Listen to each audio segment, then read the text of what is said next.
What's up, everybody? Welcome back to Strange New Show. Keith and Mike watch Star Trek Strange New Worlds. Today, we are talking about the penultimate episode of Season 1, All Those Who Wander. I am excited to get into this. I have so many thoughts. How you doing, Mike? I have a lot of thoughts, Keith. I'm for the first time most interested in what you thought, because after last week, which we'll talk about momentarily, I have no longer any semblance of understanding of what you think, what I think, what we think together.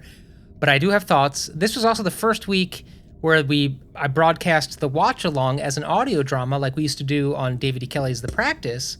Oh. And Mysterious Anne wrote in, and she is loving that as a podcast. So I'm happy to be able to provide that. I don't feel like I'm just screaming into the void anymore. This week's episode gave me, once again, full, like, we're watching a movie vibes. In fact, maybe even an alien movie. We're going to get to it. I'm excited. You think? We've had a great week of content, Keith. I'll let you talk about it. Yeah. Yes, indeed. Yeah. So if you missed it, the patrons, we watched Star Trek 5 together. That might have been as much fun as I've ever had doing one of our little things of nonsense. So much fun, Keith, that I have decided to risk demonetizing this episode at the very beginning by running a small little a snippet of the last few moments of, I already know what show. you're going to do. Yeah, all right. Just the question to you, I beg, if you're thinking of, do I want to pop in a couple of bucks to the Patreon to get some of this bonus content? Let me just ask you, does it look like we're having any fun? Okay, let's see it.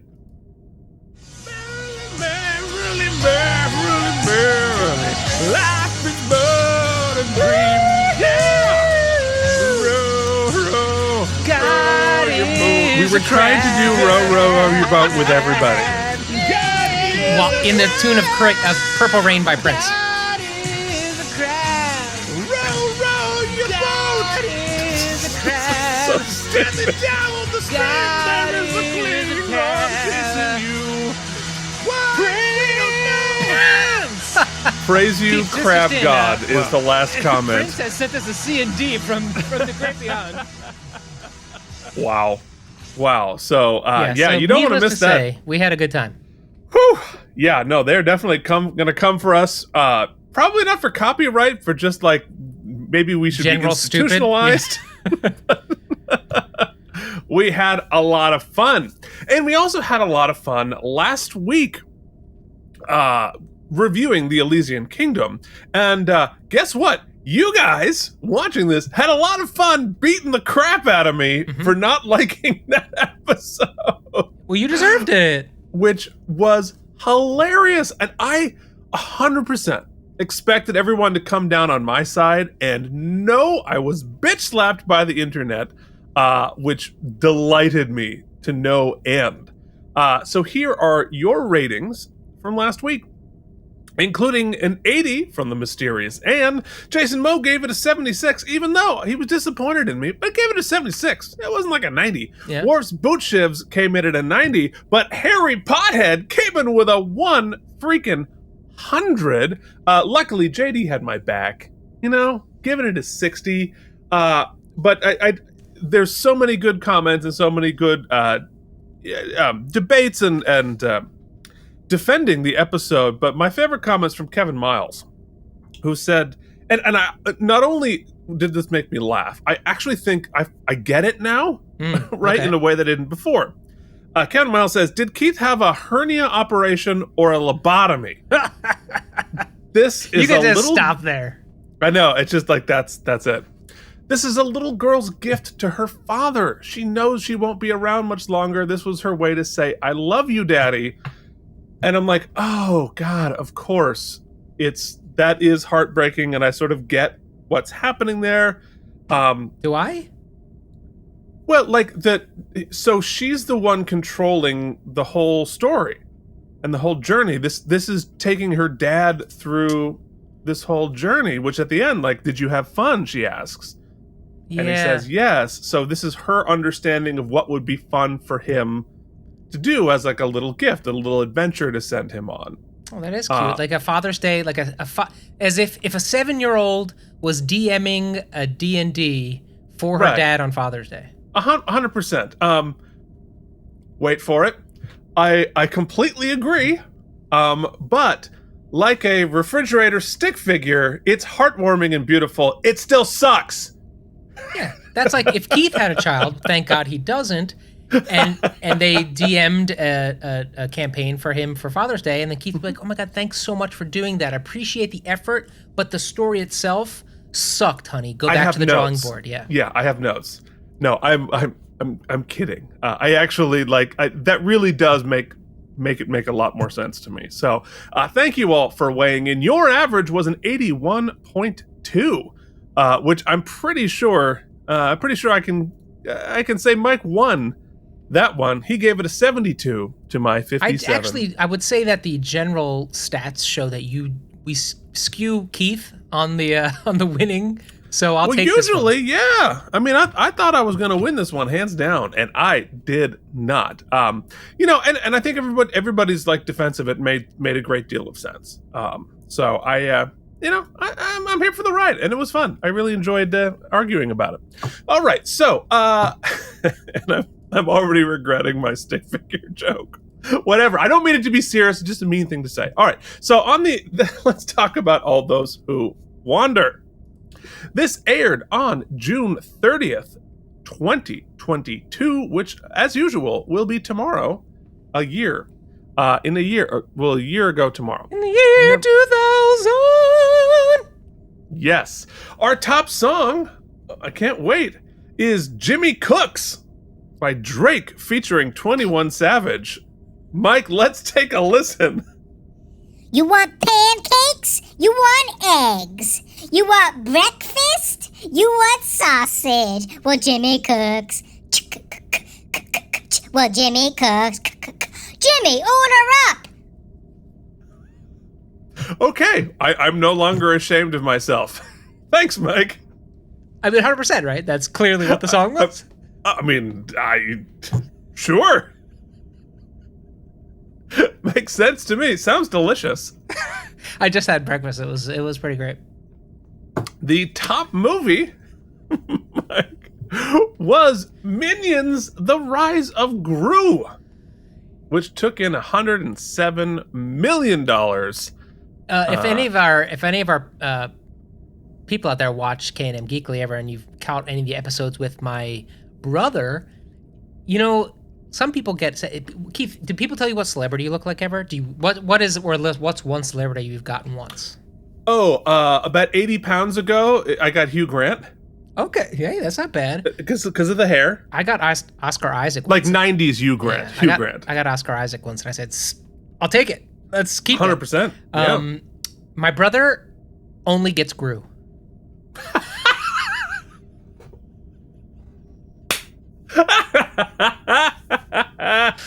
Oh my God, that is phenomenal. Pretty awesome. Yeah, it's pretty awesome. Can't wait next time I see him. Amazing. Go on, Gru. All right. Well, sorry. This a lot of silliness been happening so far in the episode. Need to bring it down, get a little bit more serious, and talk about the Weekly World News headline from 20 years ago. And it was the world's fattest cat. Guess Tubby Tabby's weight and win $500. Mike, what else is in the news? Two-headed man runs for mayor against, spoiler alert, himself. Ooh. I love that they're wearing lederhosen.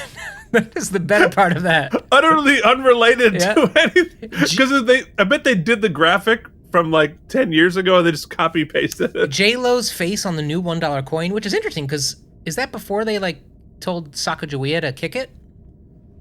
Remember, didn't they like tell? Wasn't it? Was it the old president? It was like no more Sacagawea on the coin or whatever. Did I make that up? We were supposed to get a Harriet Tubman $20 bill. Yeah, but they decided to get rid of Harriet Tubman and give us a Tubby Tabby. All right, should we bounce? Yeah, am I nailing it today? Should we quit? Should we just shut down the show? Should we retire? It's possible.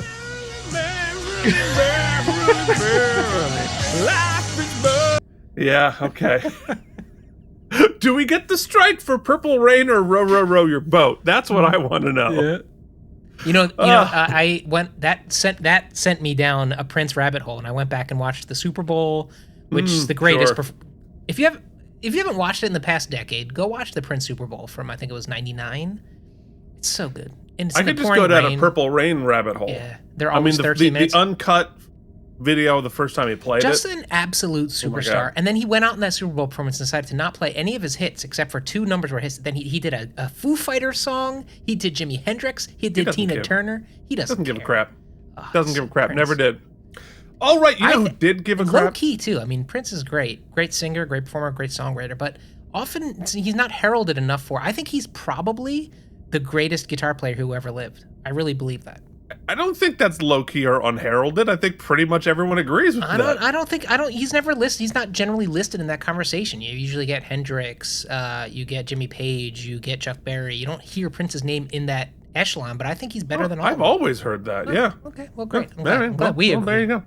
Well, you know what he was? He's probably the most unexpected best basketball player of your famous musicians. All right, so let's talk about All Those Who Wander, shall we? Should we talk about the episode? Yeah, for sure. I think Prince would want us to. Prince, yes, that's probably what he would really want in this moment, for us to stop talking about him. This episode was directed by Christopher J. Byrne, who directed 3 episodes of Disco thus far, and was written by Davey Perez, who unsurprisingly worked on Memento Mori, which this episode is pretty much a sequel to that one. Which, interestingly, that's the one where we learn about Luana's. It's the first time we come up with the Gorn. The ship chases us into the nebula. We don't see the Gorn, but we know that's, and it's like everything goes wrong. So, like, honestly, these 2 could be back to back as like a feature. Mm-hmm. I feel that. And assuming when we follow up on this, a good trilogy, that'd be a heck of a night to like watch all 3 of them in a row. All right, so before we do all our trivia, it is time to thank those patrons who were able to watch the glory of the Crab God with us. Mike, who had an opportunity to join the boat and row Well, it? Keith, though we did do that live, it is archived, cut together, edited as a nice little package, and available on the Patreon page. So if you were to subscribe today, dear viewer, snap. You could watch that? You could watch it. It's all pinned at the top, and I encourage you to do so. Also, we release all of our podcasts here on various podcast forms, so you can listen in your ear holes, but all of those are nicely curated into an RSS feed for our patrons, so you can get all the content in one listing, as well as a bunch of other stuff. I'm doing a new show called Demoed, where I'm playing demos of video games, so we don't have to sit through the whole thing. They're generally about 30 minutes. That's been doing pretty well. So it's a ton of stuff. And I love it so much because I'm not involved. Yep, tons of stuff over in the Patreon. So we'd like to encourage you to join the team at patreon.com/K&M. But guess what? Keith, you also get to watch me watch all the Deep Space Nine shows, and those we'd like to thank are Brian Kimball Biersock. He was at the picnic. Wyatt Eldridge, Casey Clark, Jason Moe. Jason was like, he brought the hamburgers. Rockstar. Bren Josh, Andrew Hayes, Jorge Novoa, and the Mysterious, who makes me laugh because she refers to her family as the Mysterious Household. Worf's Boochivs, Charles Babbage, Richard Coleman, CRM Productions, Nikolay Ivanovich Dadachevsky, Delusions at Noon, JD Make Delusions was there? Chris Mitchell, CRM Pat, Joshua Cronin. Those are the people who send us stuff in the snail old mail. Join the team, please do. I'm trying to get the numbers up. Patreon.com/K&M. Yeah. Okay. Now it's time for everyone's favorite segment. Maybe. No. Nope. Oh. We have What's happening? There we go. But we don't see it. That's okay. It's audio only. Is it? It's not usually. I hear it. No. It's not usually, but today it is. Hold on. What is happening? Nobody cares. Nobody cares. It's fine. Why is this happening? You also, if you were there for Star Trek V, there was like a 20-minute segment where Mike died on camera as the tech broke for a second. It's true. But you'll never know it in the archived version of it. All right, so here is just a touch of trivial trivia. So the episode title, All Those Who Wander, is paraphrasing the popular saying coined by J.R.R. Tolkien, not all who wander are lost. The phrase is part of a larger poem in his 1954 novel, The Fellowship of the Ring. All that is gold does not glitter. Not all those who wander are lost. The old that is strong does not wither. Deep roots are not reached by the frost. From the ashes a fire shall be woken, a light from the shadow shall spring. Renewed shall be blade that is broken. The crownless shall be king. And Jimmy cooks. And Jimmy cooks a delicious breakfast. Okay, the sets of the Somber class, not surprisingly, are just redresses of the Enterprise sets that we have been using. But, which, makes sense. Probably a lot of money was spent on this episode for CG, so maybe let's just keep our sets as they are. Although the Gorn were definitely practical. No, that's all CG. That last Gorn seemed pretty practical. Well, okay. I mean, the Frozen one was practical. Oh man, but, that Frozen one was cool. I want that prop. Yeah, it's dust now. So, in something that should shock literally nobody, writer Davy Perez was influenced by Alien, Predator, The Thing, and Gremlins. What? Hard to imagine. Let's talk about our guest stars. We have Dan Jeanette as George Samuel Kirk. We have Carlos Albornoz as Buckley. Andre De Kim as Chief Kyle. Jessica Danaker as Cadet Chia. Emma Ho as Oriana. Jennifer Way as Ensign Christina. Ted Kellogg as Ensign/Lieutenant Duke. Cameron Roberts as Manu. And Liza Senekin as the voice of Captain Alice Do they Gavin. call Kirk Sam, though? Yeah, George Samuel Kirk. I think they use his middle name. Okay, because I keep referring to him as Sam, and I was like, why would I call him Sam? But yeah, okay. Yeah, well, We're there it is. tight. Mustache Kirk. Yeah. All right, what do you say we head into our screening room and get into it? You ready, Mike? I won't give it away, but I am. All right, let's just roll.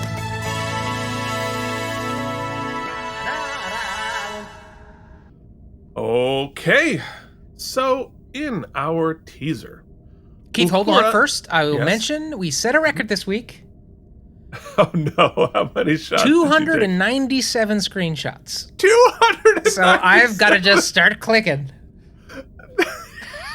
You just. I think there's a plugin I can get that will just take a screenshot every 4 seconds, which might be better than me just spamming it, but we'll see. No, but you got to get the good pictures. I know. Your heart wanted to basically take every frame of this episode. It's beautiful. I'm so sick of saying this is so beautiful, it's so beautiful, but it is. I mean, you could just record the episode and delete the sound. That's basically what you did. Fair. We just have a roll behind us, a cut. It's like 24 frames a second. I think that's 290. So Uhura tells us her assignment is done on the Enterprise, and she's leaving soon. But first, we have to lust after a bunch of delicious breakfast foods. That is our theme for the day. Who breakfast. cooked that breakfast? Well, Pike did, of course. Jimmy cooked. Jimmy cooked, yes. Breakfast is your word of the day, Pee-wee. Jimmy cooked ham, and I sure care. All right. She does. She talks about being unclear about what she wants moving forward. We're in Pike's quarters, and he does a little speech congratulating her and another cadet for finishing their rotation on the Enterprise. They also promote a guy named Lieutenant Duke, a fellow who represents what a normal person looks like in a Starfleet uniform, which Dookie? I appreciate. Remember when I called that guy Dookie on the other show and we laughed for 20 minutes? You sure did. I understand that, and literally no one else who will ever see this will get that. But that was funny. Well, it's a good thing that Duke gets his promotion, Keith, because Duke's got something else coming his way. Yeah. Oh, yeah. Well, okay. So here's one of the things that I did in this description. Right. I didn't have time to watch it ahead of time and then note it. So I noted it as I watched it the first time. So written throughout it, and I did not edit, are all of my guesses and prognostications. This is great. So then, yeah, I'll compare notes when we get there. So, yeah. So Ortegas and Pike talk to Uhura, trying to talk her into staying. Spock then calls with a Priority 1 mission from Starfleet Command. Pike asks where La'an is, and she's been in therapy. That's good. Mm-hmm. Later, she arrives, and the senior staff is cleaning up and talking about the mission. The USS Peregrine has disappeared and sent a distress signal.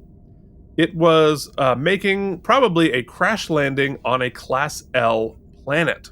Class M is like us. The other numbers and letters are like bad, for us at least. It's a Somber class ship. We don't know what that means yet, but it sounds ominous. They're also already on an important mission that can't wait. So La'an says, let's just send a landing party and have the Enterprise head off and continue the other mission. There's some sort of a power thing that they have to do it right now. Whatever.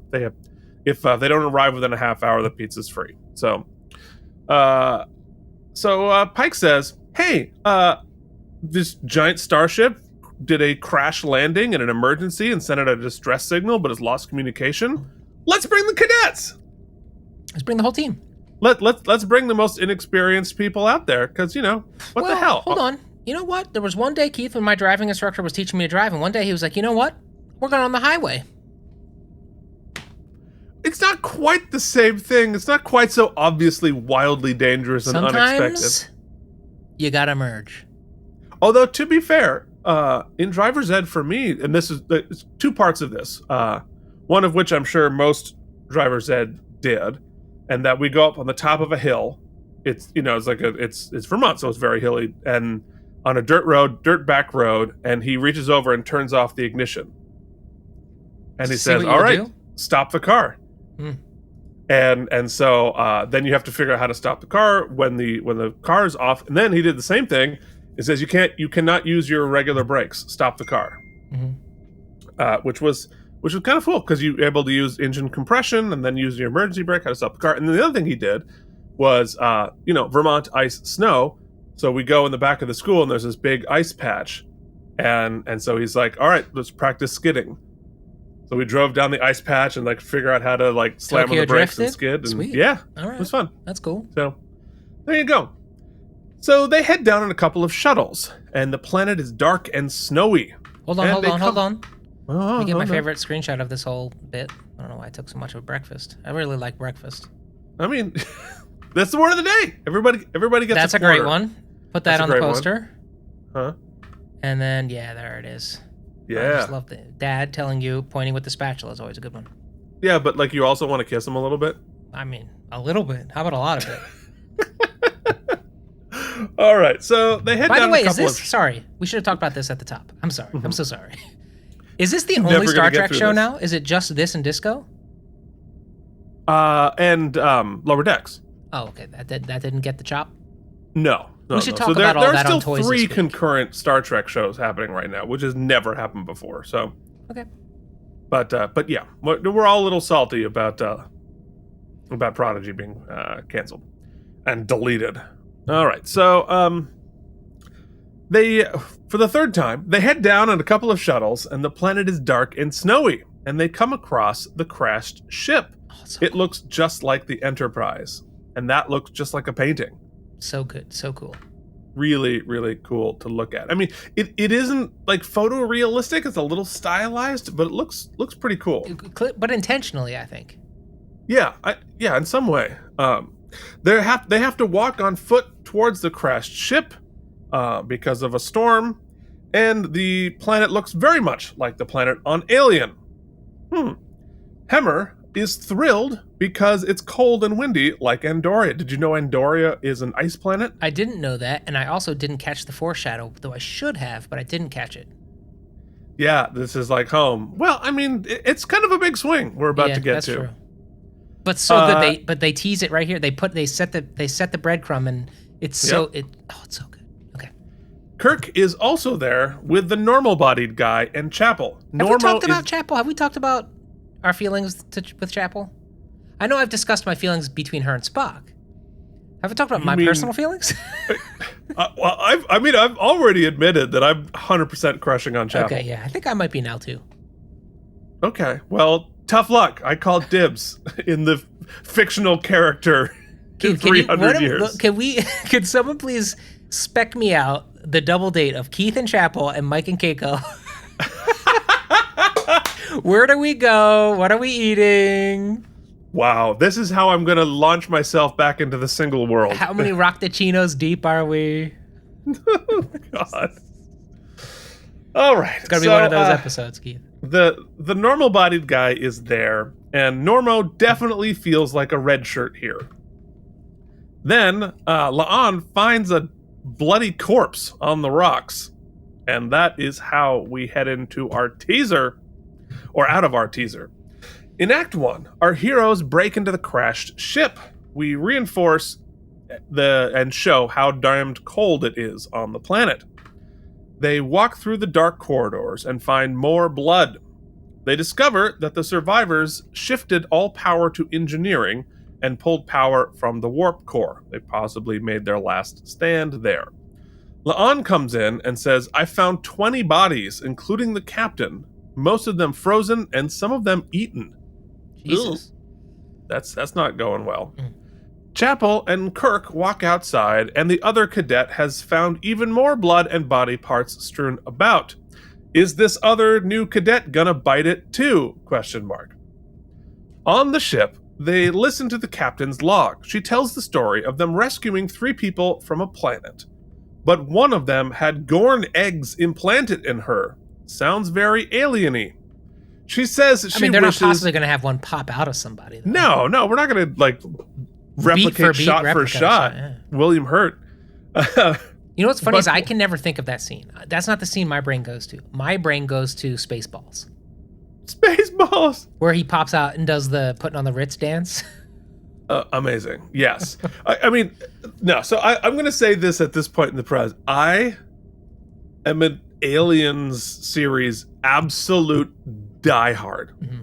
Aliens, the sequel, is my all-time favorite movie. I have the complete set of all of them on Blu-ray right behind me. It is the only film that I own in a physical medium. What do you think of Prometheus? Okay. It's not really an alien movie. And you know, an Alien Covenant, I liked pieces of it. I really did not like them demystifying the alien. The suit, their spacesuits alone is what I love. The spacesuit is like iconic in that movie. I mean, it looks great. It's all really well done, competently acted, written, directed, it's beautifully shot. But I think the aliens are never more scary than we have no idea what's going on. I agree with that. Actually, this episode of the show reminded me a lot of that video game you were talking about. Yeah. Oh, so good. Alien Isolation on your Xbox or PlayStation. I know it's like 5 years old. Play it. It's phenomenal. All right. Yeah. So as we go forward, as the literal aliens nerd, I'm gonna have a lot of thoughts on that. So, the captain in the log says she wishes she could tell people to stay away, as opposed to rescue us, because you're gonna die. And I wrote down, okay, kids, let's do this, Gorn. Uhura says, I've detected 2 life signs, one human and one unknown. They power up their phasers and walk through the dark corridors in search of them. Very strong alien vibes. They find another mangled body. Then they see light ahead and hear somebody's moving. It's a blue alien guy holding a cattle prod from the first Alien. He doesn't look like a Gorn monster, so they lower their phasers. Uhura talks him down even though the universal translator isn't working. And they discover, guess what? He's protecting Newt. Affirmative. Yeah. Ripley. I mean, it's literally Newt, guys. It's just Newt. It's a little girl with a dirty face. Guess what? She great, though. Yeah, no, for sure. I mean, but it's just Newt, guys. It's just Newt. It could have changed something. I don't know. It works. I mean, of course it works, because it's like, but guys, it's just Newt. Anyway, so it never feels like they're cribbing to me. It always feels like it's a nod. I wish it were a nod. Okay. It's literally like I would sue for copyright if I were James Cameron. Nah, you got bigger fish to fry. I think it's a clever nod. I think it's an overt homage, and I think that's okay. Oh, no question. It clearly is. I mean, the director said I was directly influenced by it. I would have liked for it to be a little bit more influenced and less like I just inserted scenes from Aliens into this, but let's keep going. So later, Spock comes to Chapel in sickbay looking for a Band-Aid for the Normo guy. She teases him about his buried Vulcan horniness, anger. In engineering, Uhura and Hemmer discuss her future. She feels like she's been coasting, and he does some dollar store therapy about connecting with people. Chapel and Mbenga then checks on Newt and the blue guy, whose name is Buckley. I like that little... Buckley's nice. I could have used more Buckley, actually, but... We could definitely have used more Buckley. La'an just wants to know which of them have Gorns in their stomachs. She's pissed and starts yelling at Newt for not telling people before they left. Mbenga then does a Freudian "don't mess with my daughter." La'an says that I thought that was a cool beat. I liked that beat. Especially, he's dealing with some PTSD, she's dealing with some PTSD, and it was directly from last episode, so it was a good tie-over. Yeah. No, I think it was real. I'm glad that they addressed that. I'm glad that they followed up on that. I thought it might have been a little on the nose, but I like that they addressed it.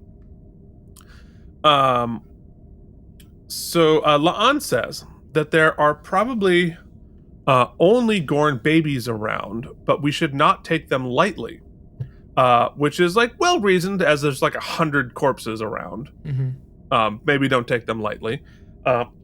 But she's I don't think there's any adults here, which is good. Yeah, and I think that she, because of her trauma and her firsthand experience of that horror, it's actually kind of, I think, a fun look into the way we handle things in Trek and thus far on this series. Her fear is that we're going to underestimate them or overestimate our ability to fight them. Like she said the first time. Right. We can't, and I like that she is persistent with that. Yeah. Well, and because she has a firsthand knowledge of all of this, and everyone's yeah, we know they're scary. She's no, you don't know. They are so much scarier than you think they are. Although the 100 corpses, half-eaten corpses, would get my attention, to be honest. I don't think there are. Yeah, okay. I can already see where this is going. No. Let me be. Don't come for me again. I liked this episode. I have feelings about pieces of it, but I liked the episode very much. Mbenga tells La'an you should talk to the girl, since you both share similar trauma, which is good stuff, and I liked that piece of it. Spock, alone for some reason, chases down some sounds and finds a long trail of blood leading into a Jeffries tube. Uh-oh. Back in sickbay, we discover that the blue guy has some serious problems. He's got goo growing all over his body. There's definitely gonna be a chest burster soon. Newt knows what's up and pieces out. Here we go. Oh, I see. It's a literal chest burster, and they're pretty much rats with alien heads. It kills the red shirt cadet horribly. And that is the end of Act 1. The alien pop out, I was okay, that's the thing that stuck out with the homage. I guess I didn't think about the girl and all, yes, there's probably a lot more. It just didn't register as deeply with me, but you did state your bias at top. No, I've seen the movie 100 times. But so I'll tell you what, I didn't expect us to go full murder monsters, where we'd be just picking people off from the shadows. I didn't expect it. So when it came, I was I cursed quite a bit. Well, it is shocking a little bit to see full horror on Star Trek. Yeah. Disco did it a little bit, but it's much more contemporary. Never would we have gone anywhere near this far. Well, also, when you've got 26 episodes in a show like the old days, it's less. I don't want to say shocking. It's less abrupt when you have big tonal or genre shifts for an episode here or there, because they feel like kind of outliers. But when there's only 10 episodes and you choose, and we've had a couple of genre it's crazy episodes. To come from the Elysian Kingdom to this one back to back. So it's showing either, maybe both, confidence in the writing team, or unlike say Prodigy, it feels like they feel supported and confidence from Paramount that they've got the freedom to take some swings. I hope. Yeah. Well, and it's definitely this is a show for adults, right? Yeah. You know, you can't. I would not show this to like an 8-year-old like this. Although that's when I first saw Aliens, and that's why I'm so dark. But yeah, I mean, it's intense, and they Assistant did not. Nurse does some great horror acting here, just like shocked. Yeah, Cadet Red Shirt. Oh, now we're in Predator. So in Act 2, Chapel is alone in sickbay trying to escape the Gremlins, who also now apparently 100% has Predator vision, unchanged from Predator. These inspirations are clear, I wrote down.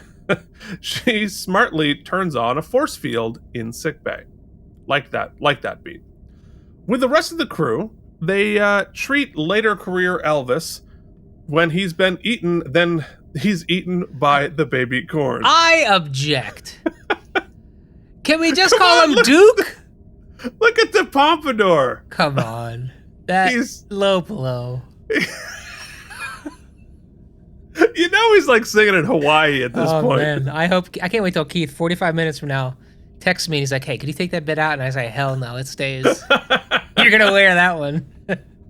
Although now that you say it, he does have a Viva Las Vegas vibe. Tell me that doesn't. Tell me, give him a guitar and have him start singing. That's not late career Elvis. No, he's not sweating nearly enough. It's a good thing it's on a frozen planet, let me tell you that much. Like I should talk. Wow. Hey, Keith, you know his number one hit, this guy? I'm a hunka.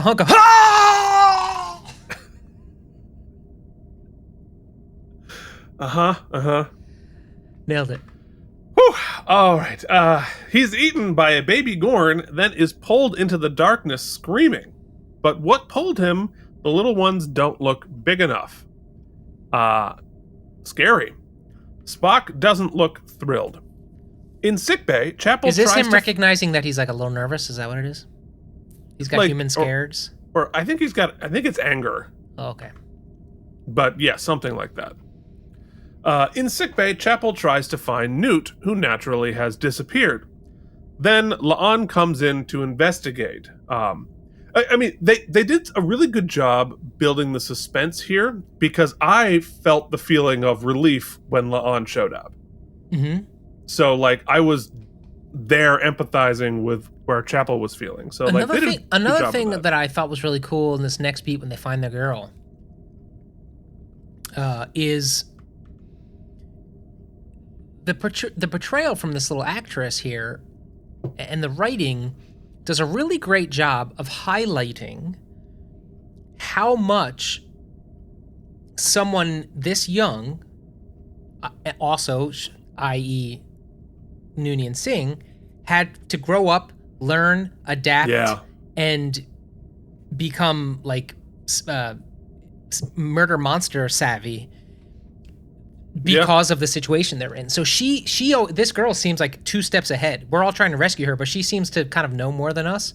And so because she, like Luana, had to like figure it out and to survive and to live. And I like that beat. It well, and it shows a lot. I mean, it's the Newt story, right? Like, Newt survived out there by herself for a while, and survived not in spite of the fact that she was a child, but in some ways because she was a child.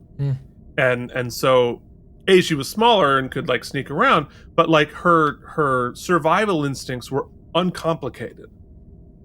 You know, she was cautious, she watched from afar, she made smart choices that weren't like, oh, well, what about this? What about that? Let me figure out what's going on. Let me figure out how to kill these things. Nope, I'm literally just going to survive. Yeah. And so I think it's a very, I mean, obviously it's the same character, so it's an interesting thing there. But I think like La'an is sort of what Newt would be as an adult, which is an interesting way to look through it. Because Newt also lost her older brother, who died trying to save her and her family, and was the last survivor of her colony. I mean, she basically is adult Newt. Interesting. I like that part of it. So she says, we've got 4 hatchlings, and one of them is dead, so there's 3 tiny baby Gorn running around. Chapel is understandably freaking out. But La'an is doing full Ripley. She gives Chapel a gun, and they head out to find Newt. The sickbay is filled with cargo and luggage for some reason. Don't know why. They find Newt, who has gone to the coldest place on the ship, which the Gorn don't like. Because the Gorn are sort of reptilian, I wonder if they're cold-blooded and don't do well in the cold. I don't know. So La'an flashes back to when she was a young girl like Newt. She talks to her and tries to give her some hope. Because I get it, and I know what it's like to go through what you're going through right now. It's a good beat. I like it. Then she says, there's surviving, and then there's living. I mean, yes, absolutely, but like right now, let's focus on the surviving part and leave the live, laugh, love while we're off the Gorn-infested death vessel. But sure. In engineering, Hemmer gets ready to reboot the power systems on the ship. If this isn't a missed opportunity to say Hemmer time, I don't know what it is. Come on, he's got to say Hemmer time and then turn it on. Hold, please. He's never going to find it. Oh no, come on, I thought I was going to get the rim shot. There you go. The ship powers up. Kirk, Pike, and Spock argue about leaving, but the storm is now trapping them inside with the monsters, much like on Alien. Pike tells everybody to head to sickbay where they can regroup. Smart. In engineering, we see a juvenile Gorn eat a baby. Yikes! Then it pukes up its blood on Hemmer before La'an arrives and zaps it, causing it to retreat. Oh, wait, go back to that screenshot. That's cool. So, What the frig is happening? what's happening over there? Yeah, that's what we want to look at. I have to say, the CG they did for the Gorn here is very effective. I think some of it is practical. I think it's moving too fast. I think maybe in these scenes, but I think some of the close-ups we get seemed practical to me. It felt Jim Henson-y in a way that I appreciated.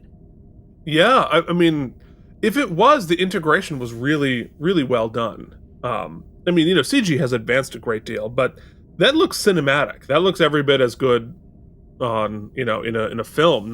Does not look like television CG. So they put some effort into this, because I remember on Voyager, when they did Species 84-24601, whatever it was, that was the first fully CG alien they did on the show. And it obviously does not hold up to today's standards, but it was really a big deal for the show to invest in something like that. But I think the CG of this and the blue guy were excellent. Excellent. The blue guy specifically was really good. Really, really impressive. And especially the blue guy being able to give such a good performance. Yeah, all the Being a CG? Star Wars stuff on Disney Plus, all of those alien designs and the CG of them and the practical ones all look so good. So I'm glad to see Trek catching up in that department. Yeah, on what has to be a fraction of the budget. Yeah, for sure. It's not. They don't got that Disney money. No, but still, like, really good, very effective. So in sickbay, they discover that something in the Gorn makes them impossible to track by technology. That's a cool little wrinkle that I'm sure will play out moving forward. And I like that they gave it a little techno expression, like it's evolutionary for hunting. Yeah.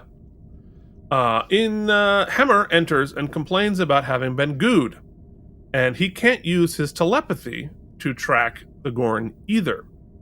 Kirk is starting to lose it. He's very close to saying, "Game over, man! Game over! We're all gonna fucking die! Game over!" And he decides to put his energy into anti-Vulcan racism out of nowhere. Yes. So this is funny. This is like the emotional wormhole for me. I get it. We're all, look, high stress situation, Keith. Much higher stress than our day. Okay. Although you don't want to know what's going on over here. Here we go again. Different stress. But the Kirk beats, because they didn't really lay any, I didn't have a chance to go back, but I remember pretty frequently, the couple times we've seen this Kirk, it's not like he and Spock have had it out. No. Not even Well, like, I mean, like, past your gentle ribbing here and there. But so it was weird that he. I know that they were trying to set up the emotion beat for Spock later. Yes. I get that, but it was a weird choice of him to do I it. have two thoughts, Okay. one critical and one defending it. The critical thought is obviously just literally copy paste Bill Paxton's performance out of Aliens and putting it in here. Like it was like absolutely necessary to like it's literally copy paste Bill Paxton. So that's the critical part. But the other part is in these life or death panic we're all dying situations, people freak out, right? And when you freak out, it reveals you in some way. So if he doesn't like Vulcans, he might have hidden it this whole time, and now when he's really panicking, it comes out. Well, it's a weird red herring for me. I mean, it does, like I said, it does set up the Spock stuff for later, which I guess is, makes sense. But for me, it red herringed me into believing that this is where our buddy Kirk bites it this episode. I thought. Well, I totally thought he was going to bite it too. That's where they were like, oh, it's going to be Kirk. Yeah, it is weird that of the thing he'd be freaking out, he'd be like, you're not feeling enough emotion. What's wrong with you? It's not like they took even a beat earlier to be like where Kirk is like, Duke's my best man. Duke is my boy. You're my boy, Duke. Like, no, but. Right. Yeah. Well, yeah, fair enough. You're my boy, Duke. You weren't even around long enough to get an action figure. You fat Elvis. Oh no. Whew. All right. Where the heck were we? Viva la! Yep. Pike pulls them together. Let's make a plan. La'an lays out the Gorn's only weak spot. This part I liked. They're battling for dominance, and they're going to be hostile to each other. So they need to attract and trap them using heat, which they are drawn to, and cold, which they are afraid of. Which, again, as if they're reptilians, that makes perfect sense. Pike, M'Benga, and Newt arrive on the bridge. I don't know why they went to the bridge. We learn that Pike has the command codes of a 5-year-old, but at least M'Benga calls him out on it. Yeah, 24610. That's funny. Yes. All right, this is going to be the things that controls an entire starship, and if the Romulans get it, the Federation is done. 2, 4, 6, 8. Who's the commander of this ship? Pike. It's like, Pike. Yes. But it was totally redeemed by M'Benga calling him on it, because then we know it's silly for a reason. So their plan is to trap the Gorn in the cargo bay, and Spock and Hemmer will be in there to kill the Gorn. I guess not Spock. I lost track of the specifics of the plan here. Even though they all got together, then they all split up all over the place. I don't know why they went to the bridge. That's weird. So I think they got the bridge, the comms and everything working on the bridge first. Because remember, they have to take the ship off, so I guess they're using it as like command center. I guess I got to control something. They didn't explain it well, or I just missed it. We get another Predator vision of the Gorn, and it even makes the same sound as the Predator. We established the sound in the last episode. The echolocation-y thing. Yep, fair enough. Then I will say the Predator vision is pretty. They could have come up with something clever there. I get the homage of it, but all right. I'm hearing your critique. It just flat out ripped him off. So the Alien 3 run through the corridors, trapping its pathways of escape. Like the best sequence of Alien 3 is them doing exactly this, the exact same camera angle, exact same moves. Then it Alien 1s itself into the vent systems. And Spock has to fight it. That's every Alien movie, though. Yeah, that's fair. Spock has to fight it to make it angry, and he goes into rage mode to draw it out. Now, this was an interesting wrinkle that I did like, that they're highly intelligent, the Gorn, but they also have this instinctual thing that they cannot back down from a fight. And that's another weakness that can be exploited here. And so I get why, Spock has to become emotional to provoke it in the situation. So okay, cool.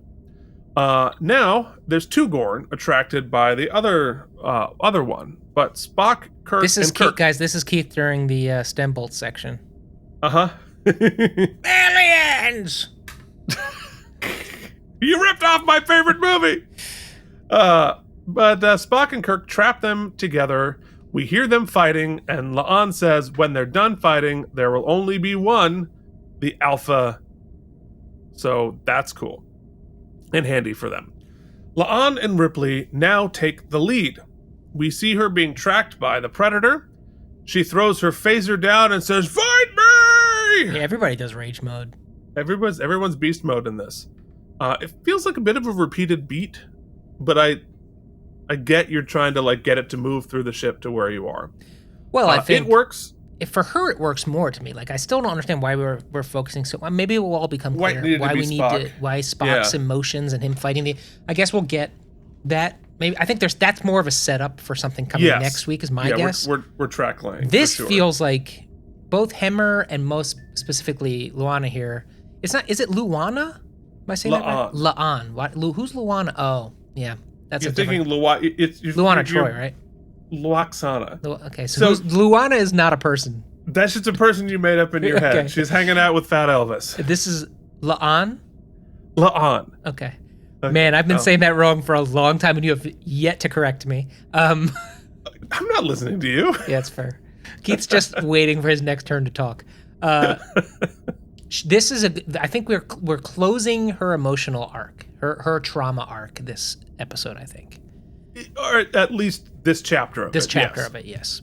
And letting her, much like Uhura, who I am pronouncing correctly now, she is now completing her first chapter of her arc of acceptance. So yeah, no, that's good. She's leaving Newt behind to become this new person. It's cool. She throws her phaser down, says, "Fight me." Keith, give me your best rage face. All right, well, you can grab that. That's my rage face. Come on, let's get a screen. Wait, this is for Keith. This is for the thumbnail. Ready? Give it to me. Okay, great. Great. All right, that's great. Have fun with that.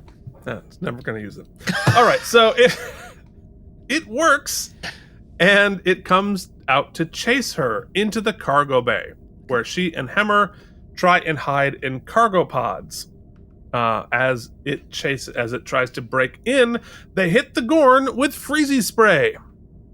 And that takes us to Act 4. It's been freezy sprayed. La'an exits the pod and sees the frozen Gorn. Why did we have so much freezy spray? What's that? Why did we have so much freezy spray? I think it's the cargo bay. It might be part of the fire suppression. Okay, that's system. fair. I'll take it. I'll buy it. I don't get why it's powerful enough to literally crystallize a humanoid.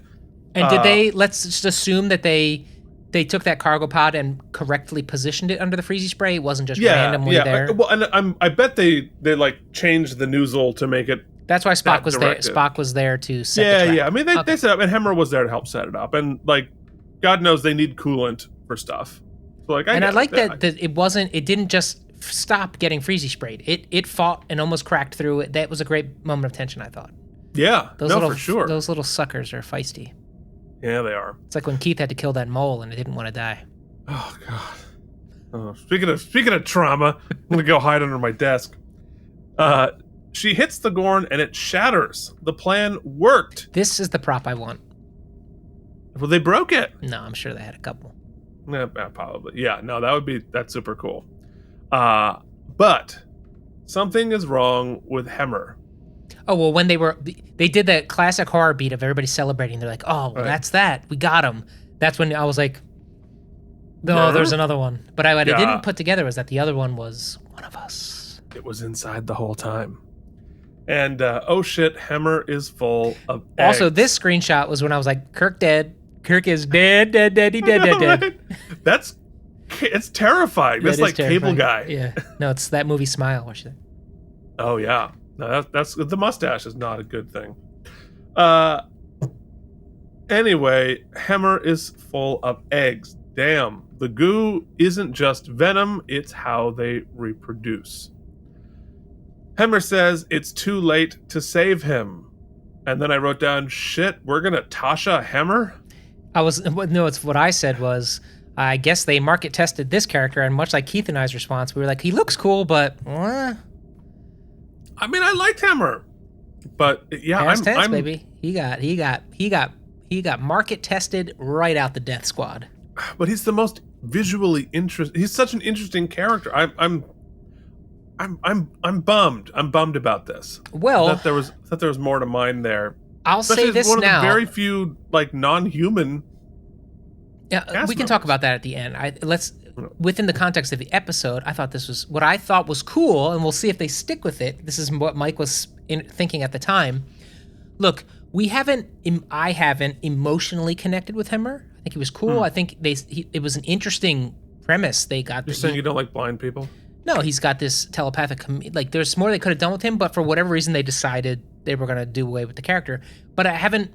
It's not like Mbenga where I had an emotional tie, or La'an who has an emotional story. He was more of an advisor role for. Yeah, he Uhura. was just sort of chilling for most. And so of it, because if I think of myself as the everyman, and I wasn't emotionally tied to him, I think it's best we write him off less emotionally, like we're all crying and there's a big funeral scene, and we just make him do a heroic beat as he would and let him go as a hero and leave it there. We don't need the big emotional, we don't need to end the episode with a big funeral and we're all crying. And I thought that we were going to avoid that by just having the hero beat, but we'll see how it progresses.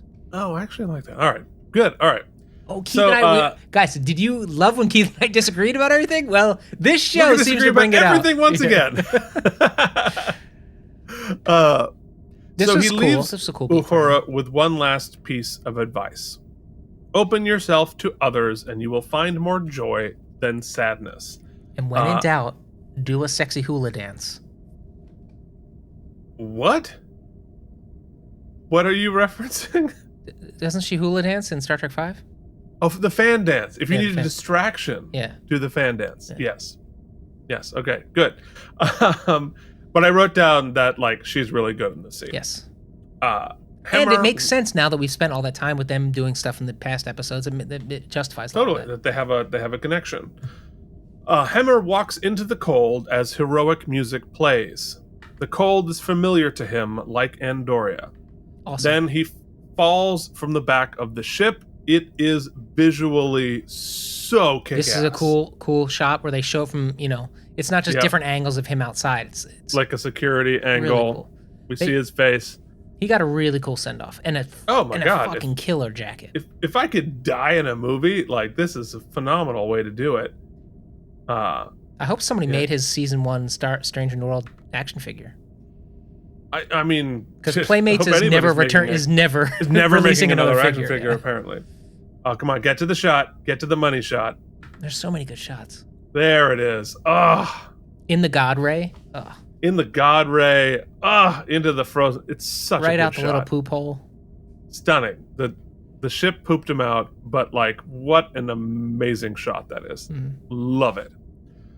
So, and then us towing the broken ass ship down. The Enterprise tows the broken ship through space.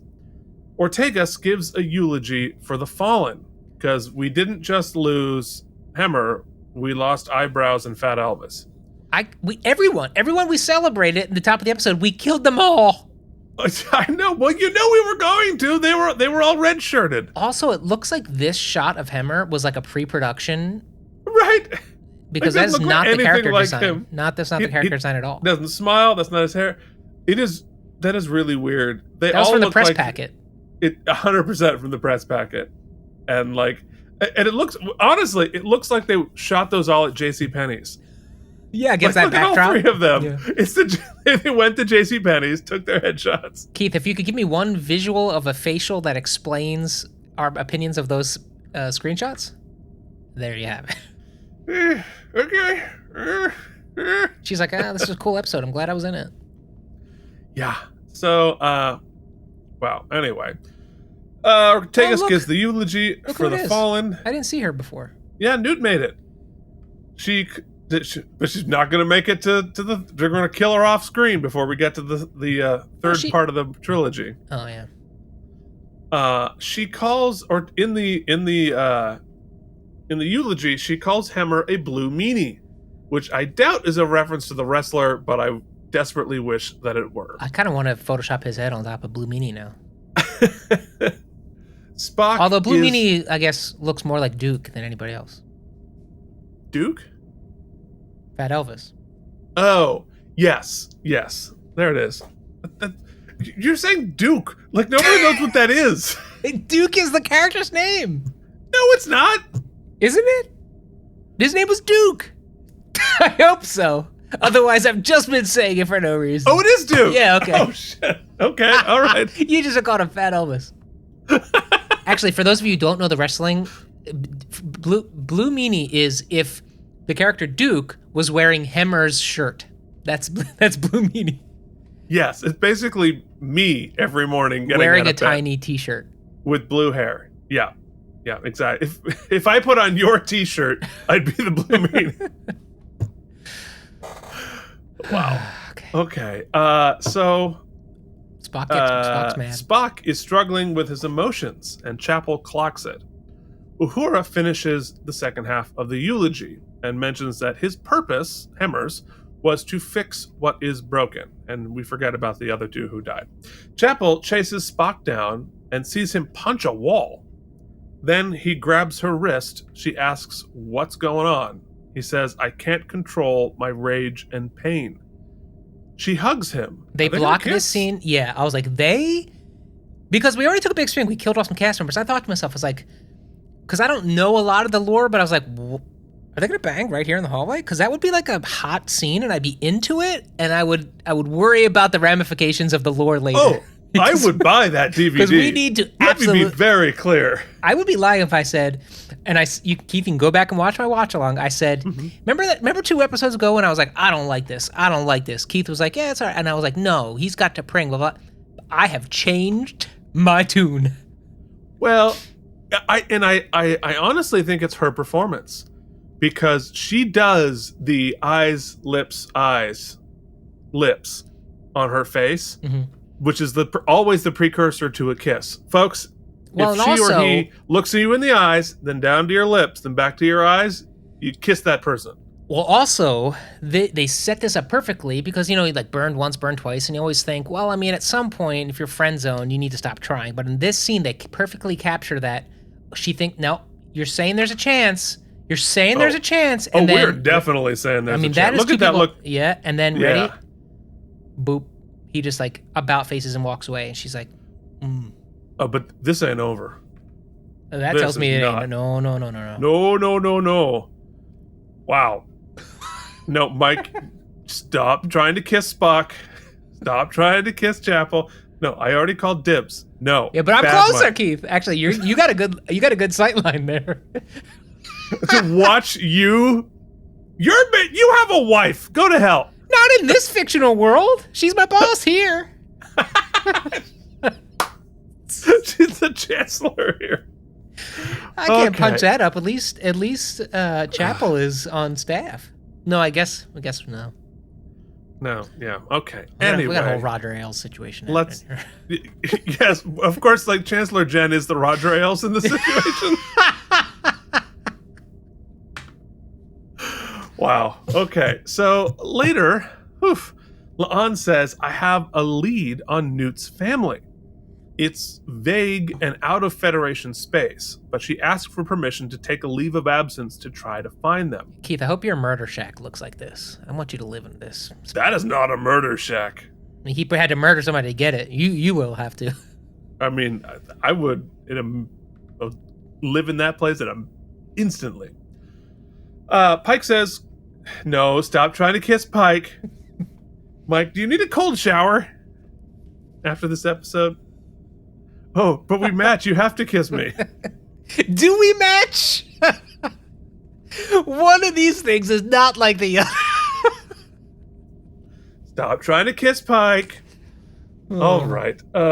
Pike says, "Cool." Keith, did I graduate this week? Did I graduate from, or am I still in the academy? I mean, I think people are hoping to get redshirted pretty soon, but You know, it's not the. what is happening? What is happening? Mike is losing it. Pike says, "Okay, go try to find her family, but come back." And La'an says, "Thanks for everything," which makes me wonder, like, are we going to lose 2 cast members this week? No, something's gonna happen next week, probably, right? Because this felt very much like a season finale, right? It felt pretty finale, yeah. I'm curious. I'm really curious what next week holds. Yeah, my understanding is that it's going to be amazing. So Okay. we'll see. Then we finish with Uhura looking at the bridge. She's obviously now going to stay and take her rightful place at communications. I thought the audio Easter egg was awesome here. Oh, I didn't clock it. What happened? Oh, you know what? Let me pull it up real quick. Can I do that? You know we're already demonetized. No, this is worth it, I think. So what's the point? Yeah, good point. I want to pull it up, just the audio of it. Okay. The last few minutes here.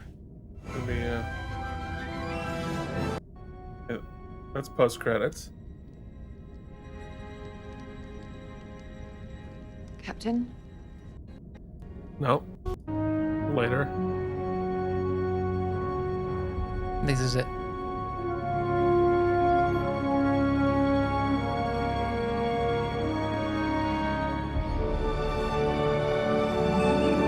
Hear it? Oh, yeah, sure. The hailing, yeah. From the original series. I think we do hear it occasionally on the bridge. I thought they really pan it specific there as they're showing her section. Those are definitely original series sounds. Yeah, good catch. Good catch indeed. All right. What can I say, Keith? You've turned me into something here. I have definitely have the horniest Trek nerd in the world. Yeah, well, I guess that's fair. Yeah, that's what Mike needs a t-shirt for. Keith, I do want you to know that I have, I don't have it prepared just yet, but I have begun, even though he does say hit it, I think we've settled on the Punchies. The Punchies. I have begun a very small little bumper for us. So we'll have that for next week. I'm so excited. I figure we'll just start it maybe, season finale is Season finale. Yeah. Season finale. It's nothing to, it's not a Keith Varney joint. It's just a little something. So we have something here. Yeah. I'm really excited. So you have to do it live now as we head into... Yo, Adrian! It's the Punchies!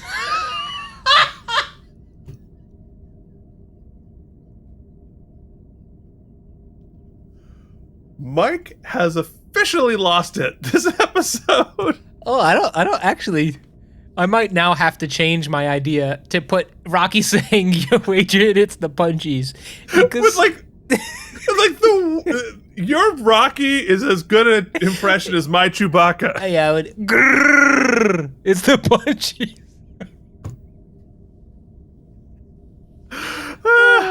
All right, well, my Sean Connery is better. My brother does a good Rocky. Maybe I should have him dressed as Gru doing Rocky. Gru it's just going to be a hat on a hat on a hat on a hat. Mm-hmm. Wow. Oh, boy. Okay. All right. Let's talk wormholes in the plot, shall we? I guess my biggest wormhole was like what the Kirk beat was. That was my big. I didn't quite grok what that was. I didn't see what it added to the plot or what it was setting up. But then now, having seen the end, I guess it was to set up the Spock beat about how, it's not that I'm not in touch with my emotions, it's that when I do get in touch with my human emotions, they have to be they're amplified, and I'm not sure I could control them. It's like, you wouldn't like me when I'm angry. Well, right, but that is inherent to the Vulcans. The Vulcans turned to logic because they were hyper emotional and hyper aggressive and hyper violent, which is why, as a society, they turned to logic and why they're afraid of their emotions. Why Cybok is an outlaw, because he's like, let's feel our feelings. Yeah, but he didn't. He didn't seem, as a villain, he didn't seem as crazed to me. He seemed pretty level-headed and like, no, he was just zenful. He was a cult leader. Yeah. So his emotions weren't the problem. It was more his psychopathy. Anyway, why does God need a Vulcan?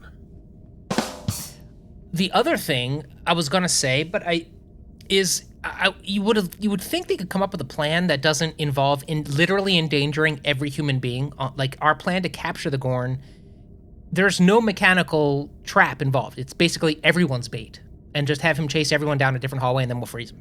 So I found that everybody gets their turn in the bait wheel in the chum bucket. I felt like I think it's cool, the cold thing, and we utilize the cold thing, and then Hammer dying is the cold thing. But I there's probably a more unique or interesting solve that isn't just like have the monster chase us through the hallways and trap it in the bucket. I don't know, that's like a full wormhole, but it felt wormholey. But but as far as logic concerns or things, everything seemed to track to me. So I have some like production wormholes as to like why did we have to kill off one of our main cast characters, and if we had to, Kirk does seem ripe for it because we have to get rid of him, right? Because he can't be the Kirk. Well, he's not our Kirk. He's not Kirk. I understand he's that, Kirk's brother. But he's the current Kirk, and there ain't gonna be two Kirks, so we got to get rid of one Kirk so there's room for another Kirk. Apparently.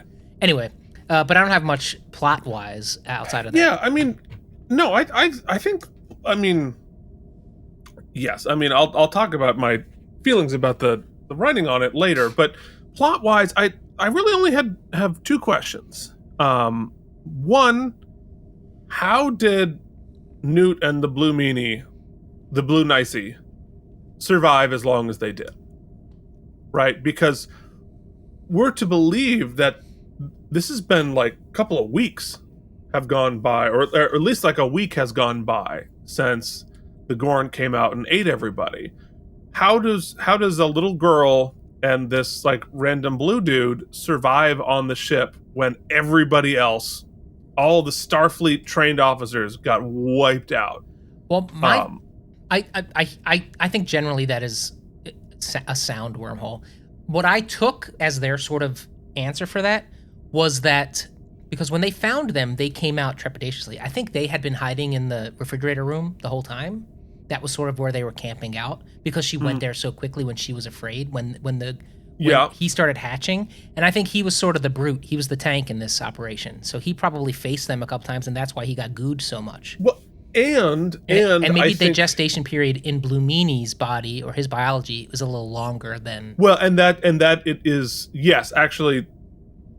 Yeah, you know what? That does fix it. Going by alien rules, right? If they knew he was infected with the babies, they wouldn't eat him. Same reason why they didn't eat Ripley, because she had a baby in her. So I think that's true. The other part that I think is partially solves it is that they were rescued from a Gorn breeding planet. So they've been dealing with the Gorn for an undefined amount of time, but probably a while. So they had a lot more knowledge and understanding of how to survive in that situation. So like, I think that would be the part. Do you know the other, I'm going to continue to use homage, although I think you might have a different term for it all, movie that was aped here that I kept referencing because I'm not as deep in the alien universe as you, was Clever Girl. Because it definitely felt like the Velociraptors chasing people through the, and they even looked kind of Velociraptor-y. So. Yep, we had some Jurassic Park in there too, yeah. And so the only other wormhole that I had, it's just a minor one. But once they got power up, right,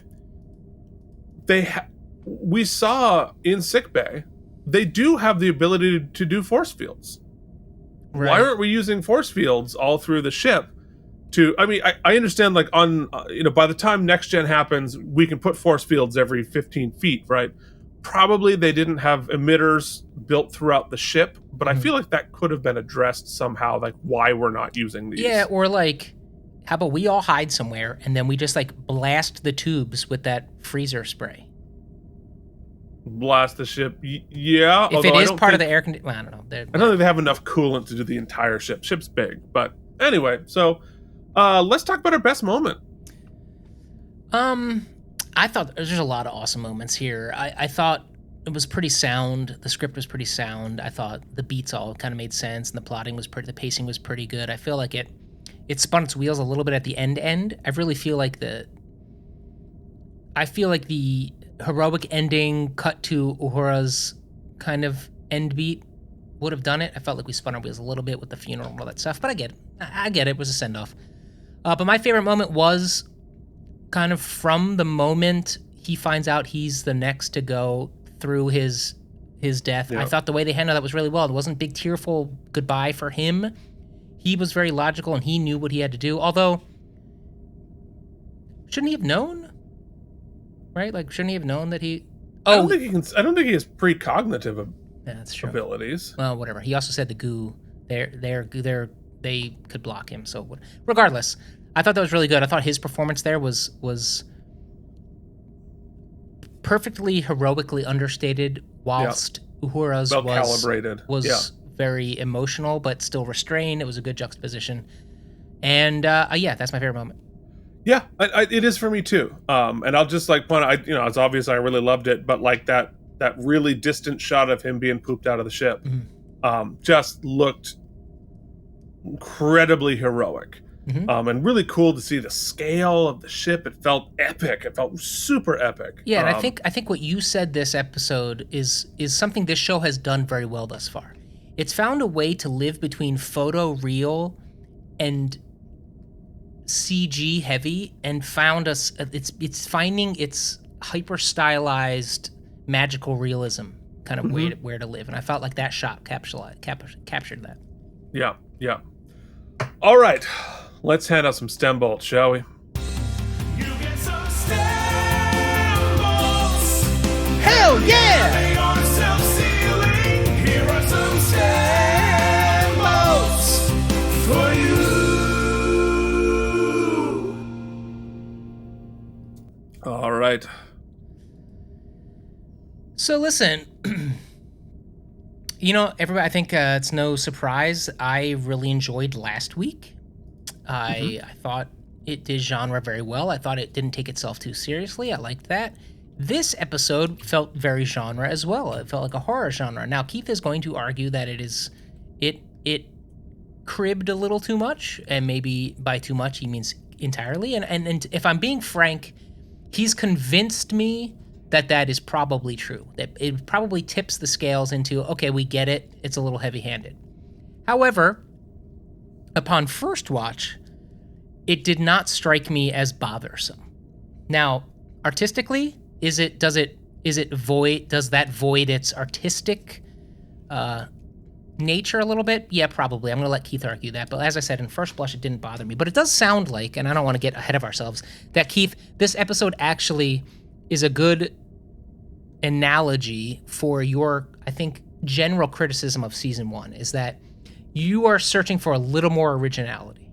Now, I think that the show does have a problem in that it's trying to serve a lot of masters, right? It wants to carve out its own thing, but it also is trying to and it has to live within established canon. So I think we have to cut it a little slack there. Now, I'll let you argue the merits of this episode and its cribbing, but regardless, as far as a horror plot goes, I'm gonna hit all the beats, right? It set up some characters early on that were gonna get monstered, and they got monstered, but none of it was trivial. I mean, except for the Duke stuff, but that's necessary in order. You got to kill the little plebeians in order to.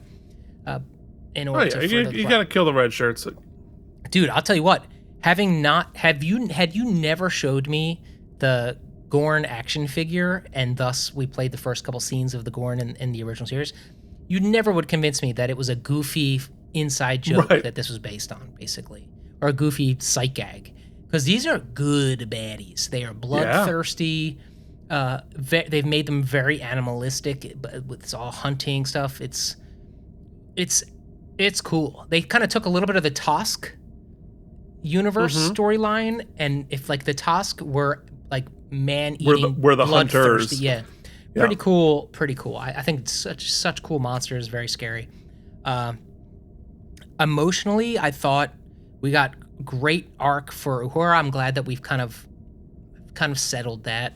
We've and La'an has kind of onto her next chapter. And that felt good, and it felt very season finale-y, actually. Although I think we didn't do enough with Pike this episode, who's supposed to be to really kind of.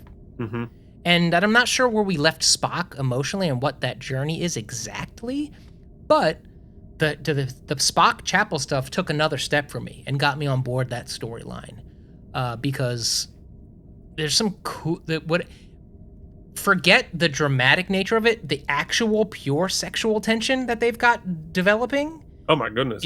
Is like it sparkles. It sparkles. So I think they know that they got some gold there.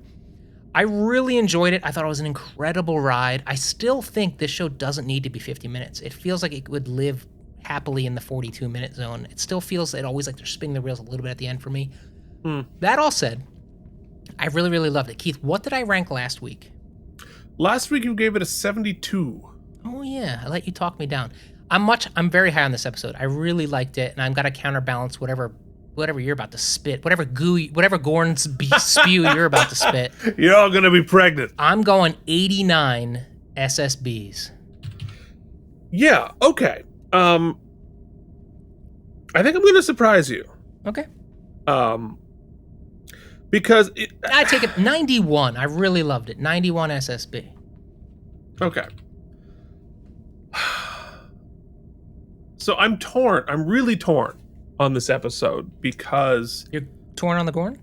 I'm torn on the Gorn. Torn on the Gorn because there are so much of this episode is phenomenal. The tension building, the action, the CG, the monster of it, the stakes of it, the horror elements of it. It's so good. Mm-hmm. And if this existed in a world that didn't have the things it stole, I'd be like, oh my God. Like, I want to see this movie. This is so good, right? Mm-hmm. But I think the whole episode is cobbled together pieces of other stuff. It's incredibly derivative. It's pulling from great stuff, which is, I mean, it's pulling from my favorite stuff. It owes 3/4 of its running time to my favorite movie, and it does a good job of it, right? It's not a lazy, bad adaptation. Like, they did a great job with it, but they just basically, if I were their English teacher, I would fail them for plagiarism, right? But it's really, really well done and really entertaining. And I think that I think it pays off the fear of the Gorn that we established in Memento Mori. Like, Memento Mori, like, these guys are really scary, be really afraid, and that's hard to pay off when you set up that level of tension. And then it does. It 100% pays it off. They are every bit as scary as they said. And that's cool. And they didn't pull any punches with the violence and the gore and the stakes, and it was just like they really went for it. So I really liked it. And so it's hard. I mean, a lot of the like interpersonal therapy talk felt a little dumbed down. It felt a little derivative too. It felt a little live, laugh, love, pray, whatever. I feel like, let me put it this way. They did such a good job, made a really entertaining episode, setting up, I can't wait to see where this is going. It's just, if they had put one more pass into every piece of it to make it a little bit more original, a little bit less derivative. Keith, you sound like me at work. Give it another pass. Yeah, give it another pass. Like, it's just, like, I write horror, right? And like, yes, am I also taking inspiration from all of these sources that I really love? Yes, but I also hold myself to a little bit of a higher standard. Like, you have to twist it in some fashion, right? You have to add some piece of it that's your own. It can't just be copy paste. And I love Newt too, right? I love the chest bursters too. It's amazing, but you can't just copy paste it. You have to make it somehow different and somehow more interesting. And the pieces that they did, like the, having them fight each other to be the dominant, were the best parts of the episode. The best things they did were the things they did that were original. And so, I mean, if you're going to steal from the best. I'm with you on that. I mean, Predator Vision, iconic, right? Chest bursters, great. I mean, of course, it's part of history. It's part of the, but it's just like, it's like Alien fanfic, and they needed someone to come in and like convert it from fanfic and turn it into a Star Trek episode. the Or spot. Or you could convince me, okay, if you're going to take something, right? It's like Spaceballs, right? You take the iconic beat, you do the chest burster, that's you saying aliens, baby, and then everything else is something else, right? Like you said, if you're taking the plot beats and the vision and this effect and that effect, then I guess you can argue that. I get Star Trek does retellings of classic stories, sure, but like Melville and stuff from 200 years ago, not one of the most iconic movies of all time or series of all time that all the audience does. You have to subvert our expectations in some fashion. Like, oh, yeah, I smell aliens here. I bet it's going to be, oh, no, it's something else, right? And something original is always going to be scarier than what we know exactly what's going to happen. And so I'm frustrated by this episode because this should be my favorite episode, right? But it's frustrating how little they held themselves accountable for making it their own. Go ahead, poop on the party, Keith. Let's go. No, I'm not going to poop on the... Here's the thing, though. I am frustrated by this episode, but it's also a great... If you're going to rip off aliens, they did a phenomenal job. This just was exciting. Keith's not mad. He's just disappointed. I'm just disappointed. So, yeah. If they had changed it enough that I wasn't just feeling like I just watched the movie like a month ago. If they changed it enough to make it more original, I would be like well into the 90s on this. But it's gonna have to pay a tax for just being so derivative. Those royalties ain't cheap. Those I mean, or they licensing honestly, fees. The licensing fees. They freaking owe like Ridley Scott and James Cameron a royalty for this. I'm sorry, they do. And how many stem bolts is that royalty?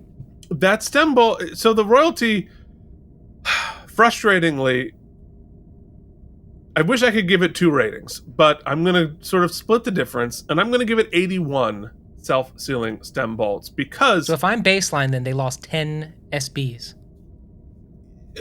Closer to like 15. Okay.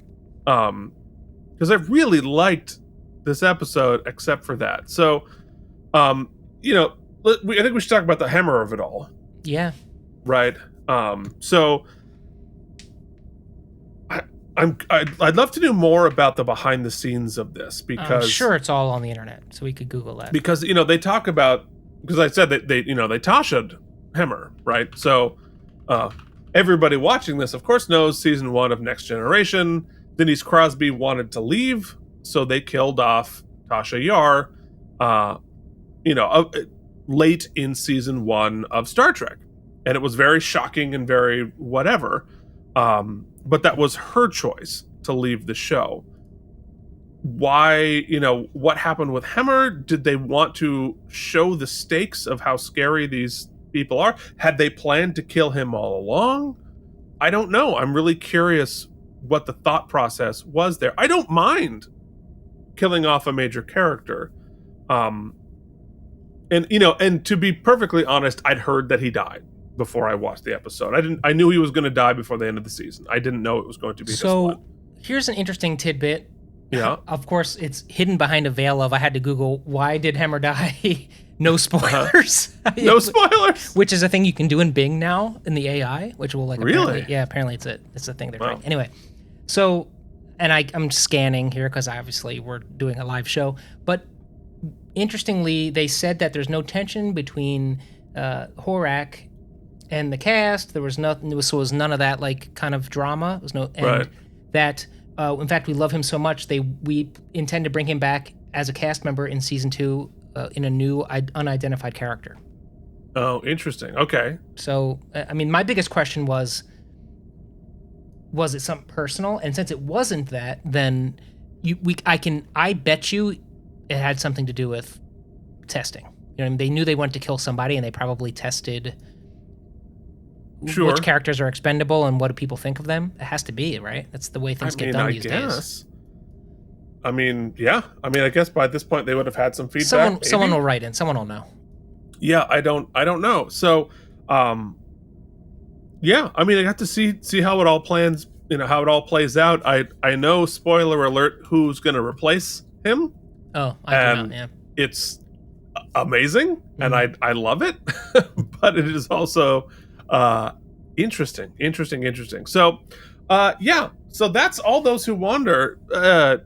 We definitely want to hear your opinion on this. So leave your rating and your thoughts in the YouTube comments below. Yeah, I'm interested to see. Am I going to get my ass handed to me again, or did you feel similarly? I'm curious what people think. So, Mike, tell everybody about our other stuff. Yeah, we of course do lots of stuff. I mean, I just got an email the other day, and we got a comment on an old video. People are still listening to and watching Out of Practice podcast, which Keith and I did episode by episode every one of David E. Kelly's episodes of the Practice, all 8 seasons, 7 plus a bonus season of a different show. Yeah. We also look at Keith's Playmate Star Trek toys. This week, I think we're going to start by talking about a lot of the hullabaloo going on with Playmates currently, or the kind of void they find themselves in. Wish I had some news. Yeah, well, we could write another email, I guess. I did. Oh, I figured you did. We start the week with K&M Geekly, which is just us chitting and chatting, so you can check that out on your podcast feeds or on the YouTubes. Of course, we also do exactly what you heard here today, but we do it with Deep Space Nine. What Keith says, the greatest of Trek, and guess what? I'm starting to believe it. We are into the final stretch of Season 3. Join us there. It's also available on podcasts. Everything's available for podcast. If you listen, if you watch, please like, please subscribe, please tell a friend. We aren't just trying to get the numbers up because money. It's mostly because, just like the picnic showed, it's so much more fun when we do this with y'all. We chat with y'all, and we hear your opinions. So, at the very least, you can help us by just engaging. Write a comment below, give us your stem bolts, be a part of the team. And if you want to help us produce the show, patreon.com/KNM. We're there, we're willing, we're having a good time. Yes, indeed. All right, we will see you back next week with the season finale of Strange New Show. And I can't believe a week after that, we're starting season 2. Going to be fun. But next week, we have a Quality of Mercy. So we will see you in your feeds later. Don't forget, if you don't want to have to look at our faces, Lord knows I understand, this is available as an audio-only podcasting feed there. And leave us a rating and review if you get a chance on there. Somebody gave us a 5. Someone else gave us a 1. If you're the person who gave us a 1, I want to know why. I don't care in the slightest. How sad to listen to it and be like, man, this sucks. And to think so much to rate it, and like, I mean, I know it's my fault. It's always my fault when we lose a subscriber. Hey, you know what? But I'm just fascinated. What was it? What did we do? What did we say? Keith, that's what they say. Be loved, be hated, just be. Just be. All right, folks. Thank you so much for watching. Till then, this has been a Strange New Show. Keith and Mike watch Strange New Worlds. Thank you for watching K&M Entertainment. If you enjoyed our particular brand of nonsense, please like and subscribe. Or become one of our patrons at patreon.com/KNM. That's for the one star.